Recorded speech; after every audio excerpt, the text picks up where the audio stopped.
Welcome to your deep dive. Today, we're going to be diving into the fascinating world of trading psychology, based on that text excerpt that you provided. Yeah, we're going to be going way beyond like charts and algorithms, you know. We're going to explore the psychological forces that were kind of like the often overlooked forces at play in the markets. Yeah, I have a feeling this is going to be right up your alley Yeah, because you're clearly interested in not just what happens in the markets, but like the why behind it. exactly.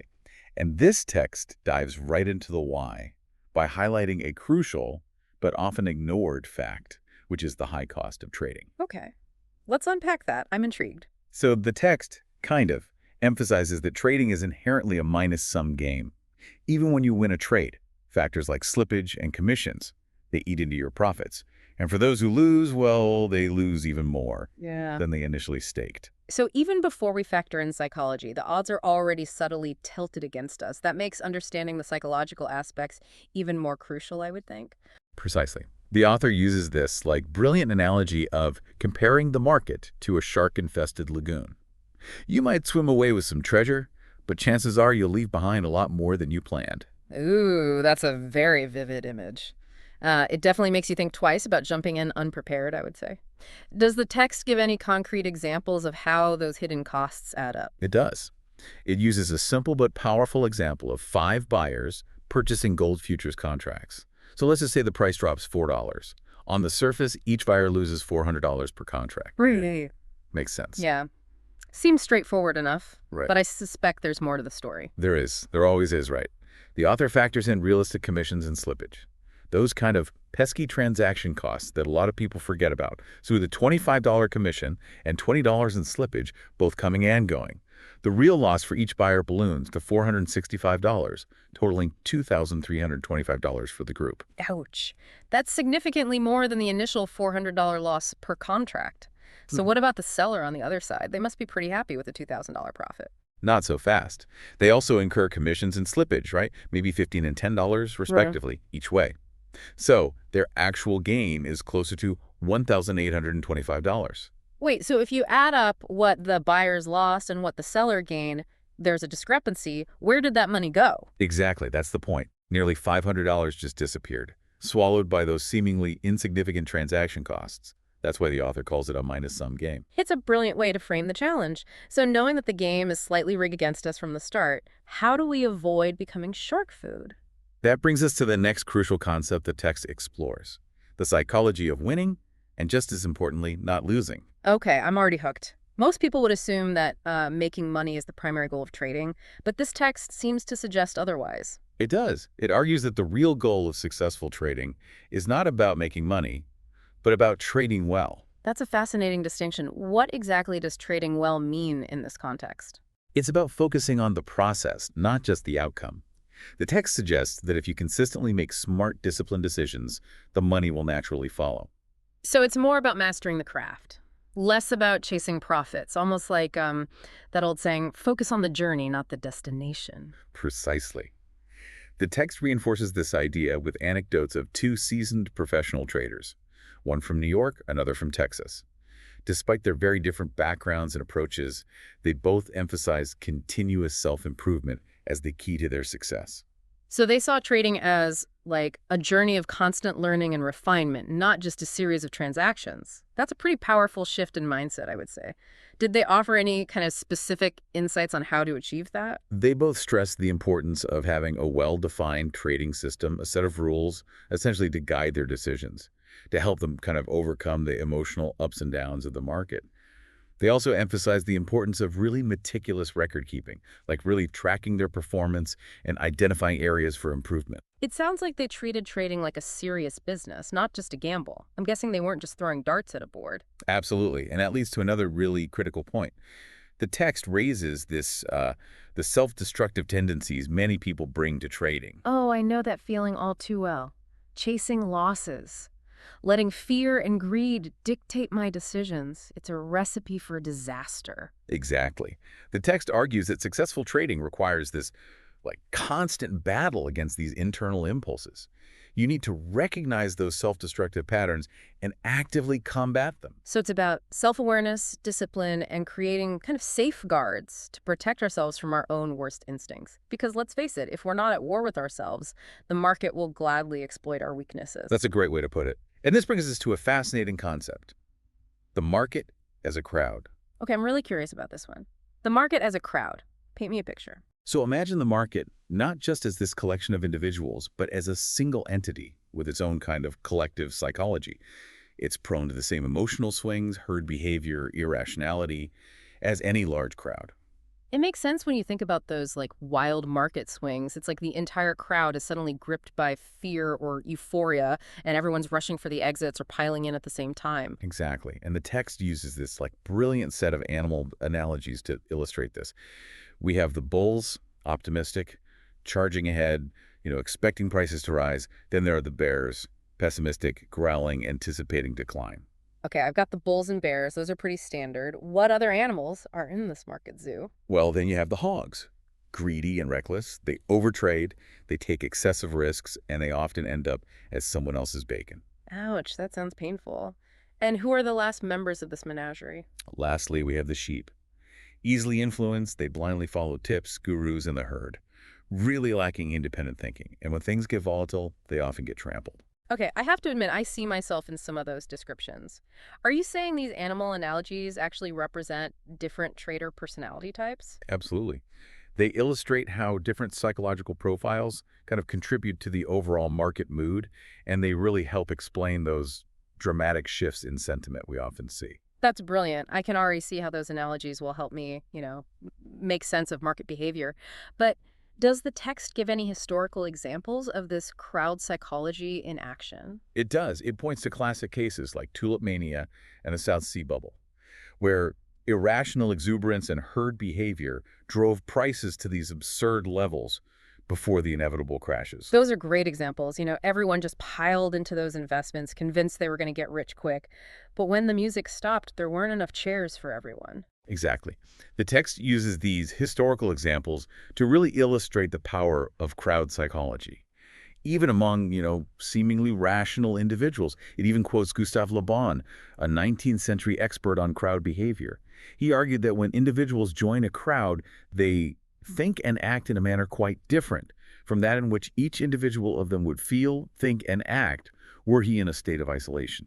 So we basically lose our individual rationality and get swept up in the collective emotions of the crowd. It's almost like a hypnotic effect. It can be. That's a powerful way to put it. And understanding this is really crucial for navigating the markets effectively. We need to be able to recognize when we're being swayed by the crowd and make conscious efforts to maintain our objectivity. So knowing the crowd is one thing, but outsmarting it is another, right? How can we practically apply this knowledge to make better trading decisions? That's where the concept of support and resistance levels comes in our next topic. Think of support and resistance levels as these psychological markers on a price chart. They represent areas where, the crowd has battled for control in the past, leaving behind this kind of emotional residue. Okay, so support is like a floor where buying tends to be stronger, kind of preventing prices from falling further. And resistance acts as a ceiling where selling pressure kicks in, stopping prices from rising higher. But what actually creates those levels in the first place? They emerge from the collective memory of the crowd, specifically the memory of past pain and regret. The text gives a really great example: the graveyard in the sky. Wait, a graveyard in the sky? What is that? It refers to a period when the Dow Jones Industrial Average kept hitting resistance around 950, 1050 for years, from like 1966 to 1982. Traders even gave it that nickname because it felt like that level was killing rallies. So what was happening psychologically at that level? Why was it such a graveyard? Well, think about the traders who bought near that level, and then they saw the market reverse. They felt pain. And those who missed out on buying before those rallies, they felt regret. So these emotions, combined with the memory of those past price movements, created this kind of magnetic pull around that level. So the next time the market approached that graveyard, those who had been burned before might hesitate to buy, while those who missed out might be eager to jump in, but also fearful of another reversal. Exactly. It becomes a self-fulfilling prophecy in a way. The more times a level is tested, the stronger that psychological imprint becomes. It's almost as if we're looking at market charts, but we're also kind of peering into the collective psyche of all the traders who came before us. Their emotions are like etched into these price levels. That's a great way to put it. And understanding this helps explain why those breakouts, those moments when prices decisively move through support or resistance can be so powerful. They often signal a shift in the balance of power between bulls and bears. So being able to identify those key levels and accurately anticipating whether a breakout is genuine or just a fake out is crucial for making profitable trading decisions, I imagine. Precisely. And that's where volume and open interest come in.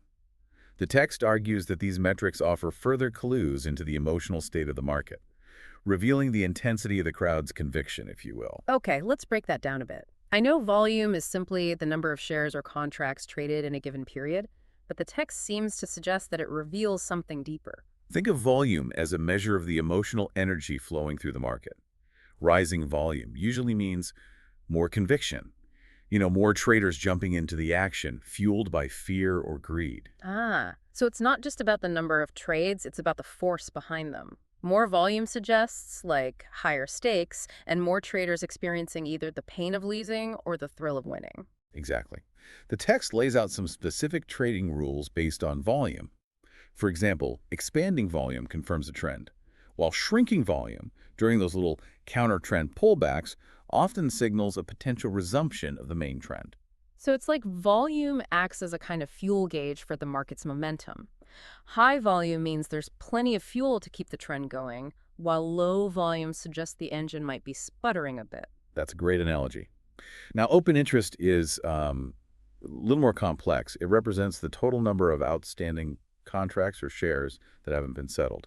The text describes it as a gauge of the conflict between bulls and bears. So high open interest suggests a lot of disagreement, a lot of bulls and bears locked in a tug of war, each convinced they're right. You got it. And here's where it gets interesting. Rising open interest, especially during a strong trend, that fuels that trend's momentum. It means more traders are entering the fray, adding fuel to the fire, if you will. But when open interest starts to fall, that's a warning sign, right? Right. It suggests that, the losing side is starting to give up, the winners are taking profits, and that disagreement that was driving the trend is kind of fading. Fascinating. It's like we're learning to read the market's body language, not just its price movements. So we've covered the crowd, its memory, its emotions, how those are reflected in volume and open interest. But the text also highlights another factor that many traders tend to ignore: time. It's true. Many traders get so focused on those short-term price movements that they kind of forget about the larger cycles and seasonal patterns that might be at play. The text emphasizes that time can be a powerful tool for understanding these longer-term market rhythms. I'm intrigued. What are some examples of those cycles and how they might influence trading decisions? The text mentions the presidential election cycle and its impact on the stock market. Historically, the 2 years leading up to an election tend to be bullish, as politicians, they try to boost the economy for re-election. Then, after the election, things often cool down. Okay, so there's a potential edge in understanding those cyclical patterns. But is the text suggesting that we try to, like, time the market based on these cycles? It actually cautions against that. It argues that while there might be some, broad long-term patterns, trying to predict exact turning points based on short-term cycles is a fool's errand. It's like trying to time the market based on the phases of the moon.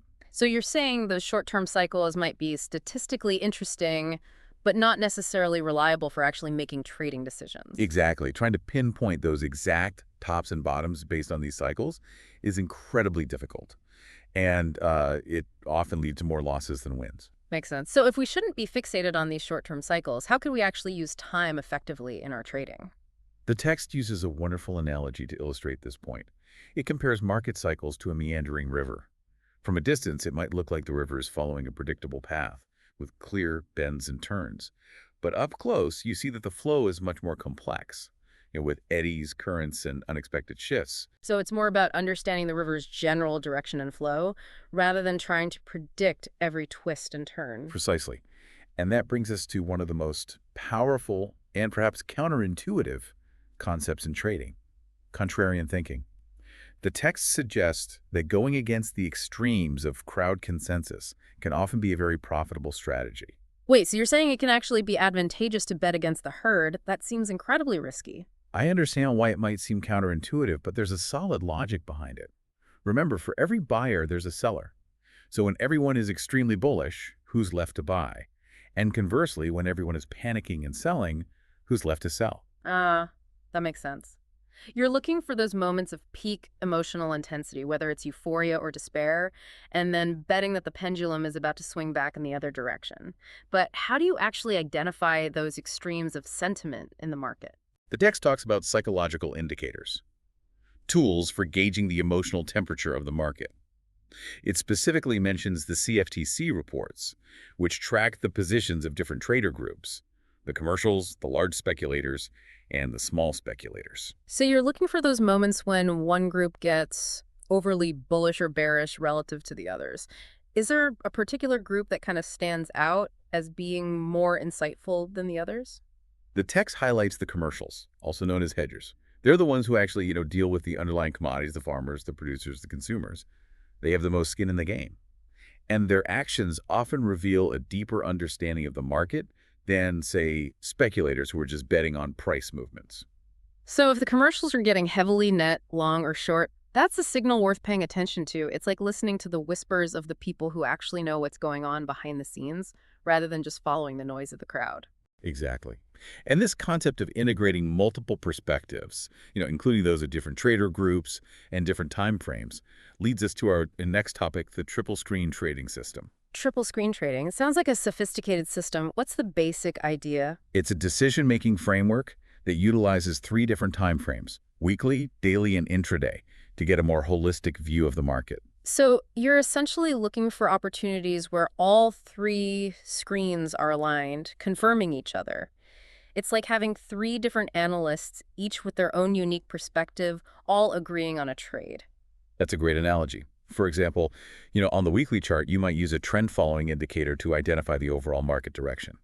Then on the daily chart, you might use an oscillator to identify potential counter-trend moves within that larger trend. And finally, you'd use intraday price action to fine-tune your entry and exit points. Wow, that sounds like a really comprehensive approach. You're not just trading the price chart, you're kind of trading the emotions of the market across multiple time frames. But with all this focus on analysis and systems, does the text address risk management at all?